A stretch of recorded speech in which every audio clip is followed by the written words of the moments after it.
reality. And so God will give you understanding when you pray to be able to deal with stuff, even though you don't know what you're dealing with. You'll find yourself working the situation out because God will guide you through it like a maze of life. Can I get a witness here? Brothers won't be falling for them sisters who just want sugar daddies. Come on, y'all thought I was just going to talk about the women? I mean, the brothers need some help too. I mean, this sister got 3 guys, she said. And here you spend out all your money telling me, I love you, baby. You're mad. She said, I love you too. Give me $50 more. And folk paying the rent. And you ain't even got to get on the corner. Just got them paying the rent. Come on, don't hang up on me. Don't act like you don't know what I'm saying. So we all got to pray. Tell somebody, depart to pray. Depart to pray. That's what you got to do, is depart to pray. You got to get away from the stuff. And look what he says. He says, and when even was come, the ship was in the midst of the sea, and he alone on the land. Sometimes you got to go it alone. You and the Lord. He was going it alone, not because he had to, but because it was important that he had focus.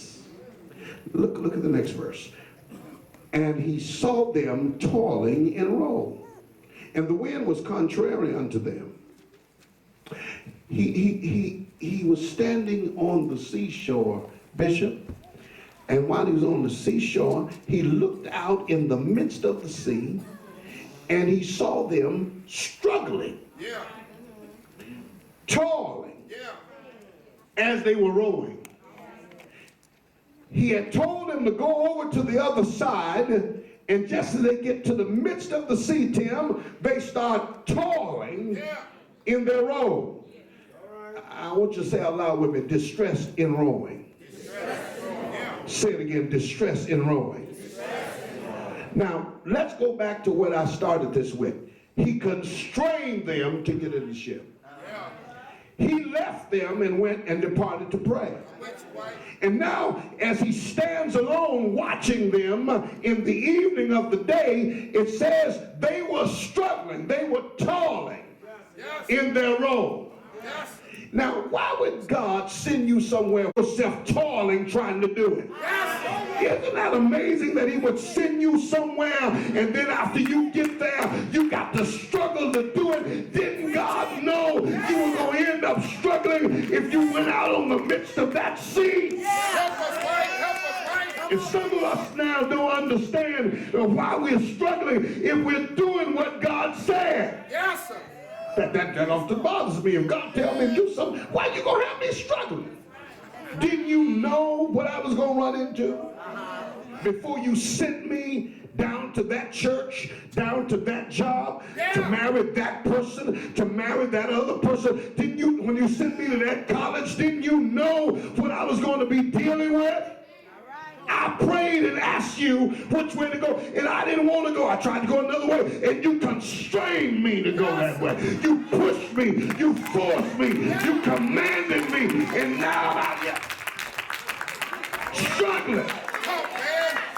I'm struggling over what you told me to do.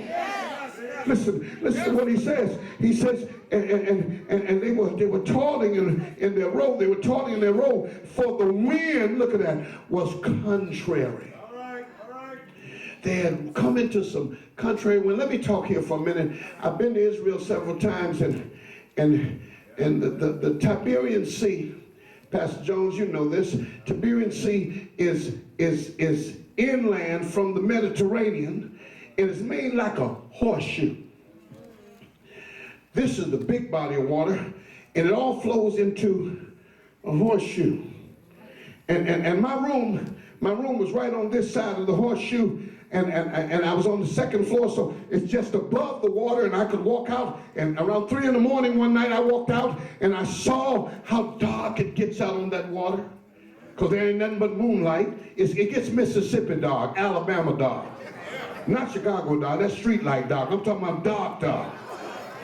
And it's curved. But when the Mediterranean, watch this, blows in, when the wind blows in from the bigger body of water, the Mediterranean, into the smaller body of the horseshoe, and there is no way out. It comes in this way, but there are rocks all around it. So when the water hits the back of the rocks, it comes back forcefully from the back of the rocks. And a large storm could brew very easily from some contrary wind.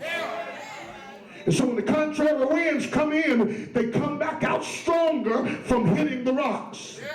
So these boys were out there toiling, and the winds would blow them this way and come back stronger and almost sink the ship. They were toiling in row. It says they were toiling because of the contrary winds, but this is what got me. It says right there, it says, in about the fourth watch of the night,